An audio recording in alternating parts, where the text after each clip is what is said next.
La robustesse, la modularité et la lisibilité font partie des caractéristiques d'une application bien développée. La robustesse donnera à votre programme informatique la capacité à fonctionner dans des conditions contraignantes, c'est-à-dire une application qui résiste mieux aux erreurs utilisateurs. La modularité vous permettra d'avoir un programme où le code source est scindé à des petites parties qui peuvent être développées indépendamment, ce qui vous permettra d'améliorer la lisibilité de votre code source, c'est-à-dire un code source facile à comprendre, clair, propre et cohérent. Toutes ces caractéristiques conduisent à ce que l'on appelle la maintenabilité. Au fait, lorsque vous développez une application, vous le faites pour que celle-là puisse perdurer. Et dans le temps, votre application devra évoluer selon que les besoins des utilisateurs changent ou évoluent. C'est le cas des applications comme Facebook, YouTube qui ont évolué dans le temps. Ce n'est pas que pour chaque version, ils réécrivent tous les codes sources. Il y avait bien sûr le code source initial pour la toute première version, lequel code source a été étendu pour chaque version qui a été publiée pour avoir ce que nous avons aujourd'hui. Et plusieurs développeurs ont déjà travaillé sur ce projet, même ceux qui n'étaient pas là quand tout a commencé, tout simplement parce que le code initial a été maintenable. Alors, écrire un code source que vous seul êtes capable de comprendre, cela est un grand obstacle à la maintenabilité. Cela peut occasionner d'énormes coûts et conséquences si une fois l'application que vous avez développée évolue. Ainsi, pour contourner cela, pour ce qui est du développement des applications Android, les ingénieurs de Google qui bossent sur Android ont établi des lignes directrices, une architecture de base pour la création des applications Android modernes, laquelle architecture vous permettra de développer des applications avec robustesse, modularité et très lisible avec beaucoup d'autres avantages, non seulement sur la qualité de votre code source, mais aussi sur la qualité de votre application. Cette architecture est subdivisée en trois principales couches. La couche data ou données qui constitue le fondement même de votre application. C'est dans cette couche qu'on détermine comment votre application enregistre, modifie, supprime ou récupère les données. Ensuite, nous avons la couche UI, interface utilisateur, qui consiste à afficher les données sur l'écran avec lesquelles l'utilisateur interagit. Lesquelles interactions, par exemple, un clic sur un bouton, peuvent amener les données à changer. Enfin, nous avons la couche domaine, une couche optionnelle qui se positionne entre les couches data et UI pour une bonne implémentation de la logique métier de votre application. Un projet bâti selon les règles et principes de cette architecture vous permettra d'avoir un projet maintenable, c'est-à-dire avoir un code que tout développeur avisé peut comprendre même à votre absence.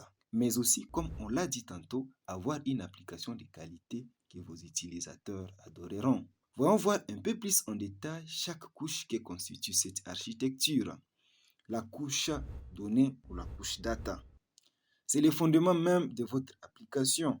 C'est la couche qui a accès direct aux données de votre application et sert à définir la logique métier de votre application. Comment les données sont créées, récupérées, modifiées et supprimées selon les besoins de votre application.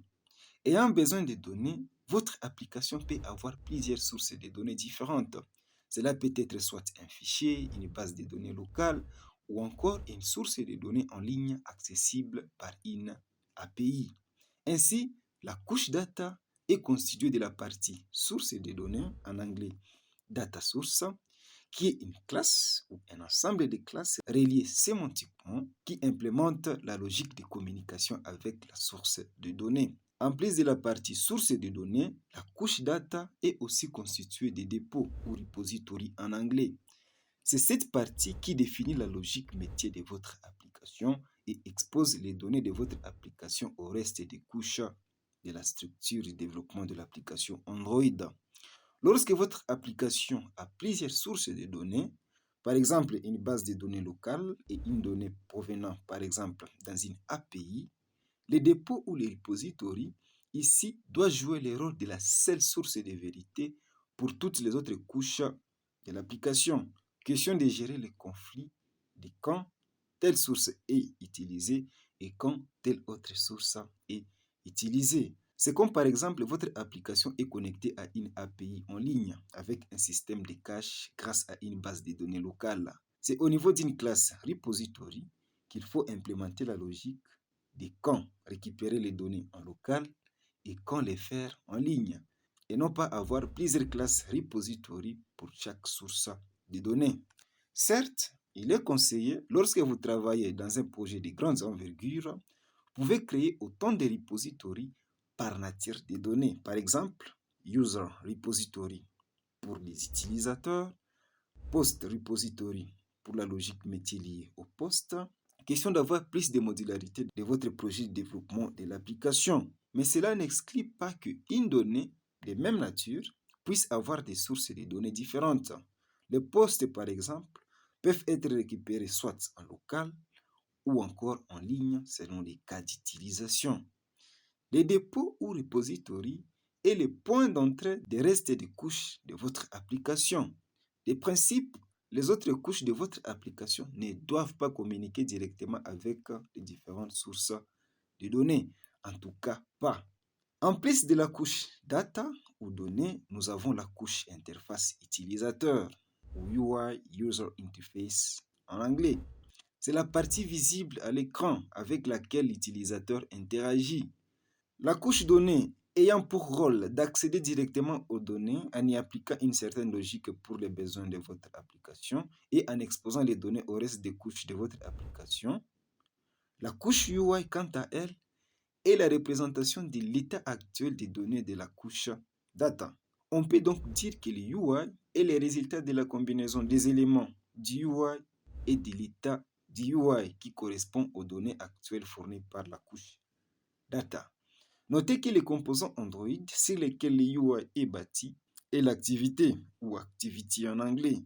Et les éléments UI sur ces composants peuvent être définis soit par l'API Views avec XML ou encore les cadres d'outils Jetpack Composant.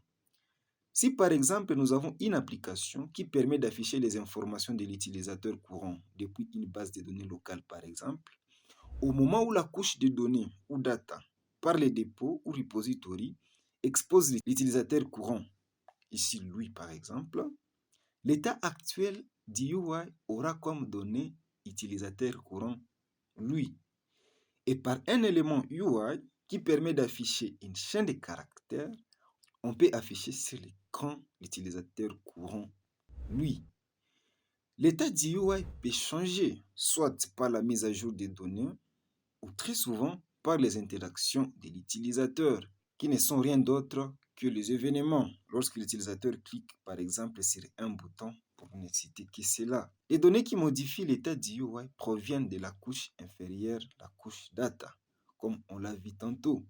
Et il est strictement interdit de modifier l'état du UI directement à la partie UI, disons à la partie élément UI, c'est-à-dire récupérer ces noms, les noms courants, directement dans l'activité, à moins que les modifications de l'état proviennent de la partie UI, comme par exemple lorsque l'utilisateur saisit un texte dans une zone de texte.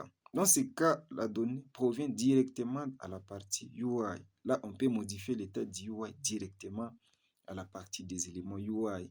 Mais dans tout autre cas, comme par exemple récupérer une donnée dans une source de données locale ou en ligne, il est conseillé toujours dans la partie UI avoir ce que l'on appelle un conteneur d'état qui permet de gérer tout ce qui est modification de l'état du UI et ainsi exposer l'état du UI aux éléments UI pour afficher les modifications. Ceci permet de scinder tout ce qui est la définition et gestion des éléments UI à la partie UI Element et tout ce qui est gestion de l'état du UI, c'est-à-dire toute la logique qui modifie l'état du UI au conteneur d'état qui est en général le view model. Ici, c'est le conteneur d'état, le view model, qui devra alors être en relation permanente avec la couche data par le biais du repository et il revient alors au view model d'exposer l'état actuel du UI à la partie élément du UI. Ainsi, le flux de modification des données à afficher aux éléments UI se passe comme suit. Les actions des utilisateurs, en d'autres termes, les événements, proviennent de la partie élément UI lorsqu'ils cliquent par exemple, et celles-ci, ces actions, ont un seul objectif de modifier l'état du UI qui, de bonne manière, comme on l'a dit tantôt, doit être modifié au niveau du conteneur d'état du view model. Ainsi, les éléments UI envoient les événements au conteneur d'état, les view model.